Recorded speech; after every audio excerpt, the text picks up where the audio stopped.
Patatabay naman natin yung ating halaman sa pamamagitan ng asola na ating itinanim. Tingnan nyo yung ating asola, oh, lagun-lago. Ang laki-laki, ang dami-dami na. Gusto ko ito yung magamit na pansamantala. Ay ating tatakpan na atin ang ilalagay sa ating halaman para siya din ay pantakip. Kasi napakainit ito na ang sangkad, ang init ngayon. Ay alas 3 pa lamang ng hapon. Ating ilalagay dito para talaga siyang para siyang yung tawag doon, yung lumot, daddy, yung sa lumot. Yan. Ang ganda ng kanyang pagkakagawa ng ating asola, parang lumot. Magiging siyang bermuda sa halaman. Ganda, pampalamig. Habang siya ay lumalamig, ay nabubulok naman itong asola. Atin ang gagamitin itong asola kahit na ito ay hindi pa nabubulok. Yan. Ay gamitin muna natin kasi itong ating halaman ay naiinitan na. Sobrang init. At kapag iyan ay wala na sa tubig, alam natin na ito ay mabubulok na. At magiging pataba na ng ating patola. At ito ating patola ay kahit ganyan pa lamang ay lulusog siya. Nilagyan ko siya para siya ay lalong lumamig siya. At ito namang isa ay kundol. Medyo iba na ang kanyang dahon, parang malapit na siyang medyo na. At siguro kailangan na talaga niya ng lamig. Atin ang lagyan ng ng asola.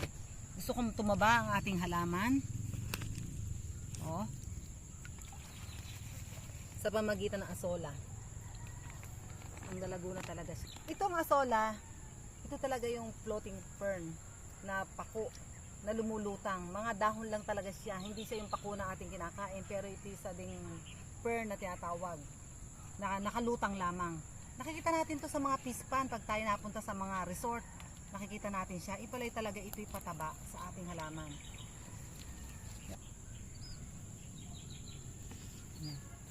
Oh, tingnan nyo na ating upo ay nalagyan na. Parang nagbigay sigla na siya. Oh.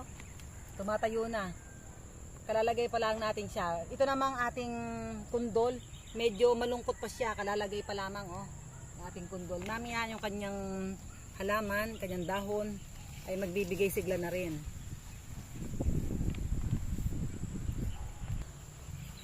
Ito naman sili ay nakita ko doon sa may tabing kubo namin, hindi na gano'n nadiligan, malayo na sa tubig. Nilagay namin dito sa may asolang may tubig para siya sumigla, ngunit malalanta na talaga siya, makainitan. Kaya atin din siya lalagyan ng asola. Titingnan natin sa isang araw kung talaga siya ay gaganda at lalagay ulit. Gusto ko siyang lumago dahil mahilig ako sa sili.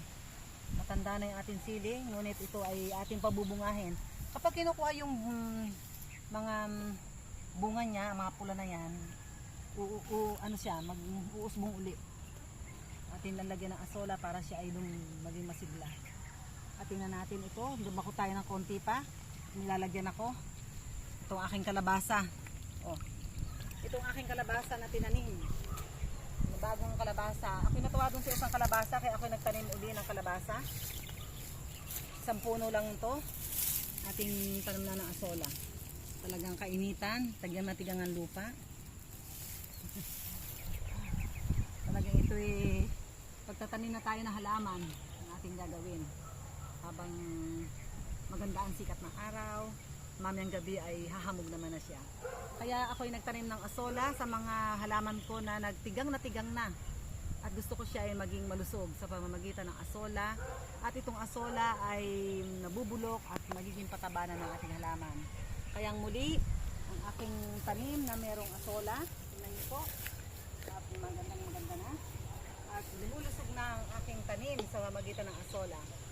At marami pong salamat sa patuloy na pagsubaybay sa mga ka-natural ni Pastor dito. Tingkad na ng araw.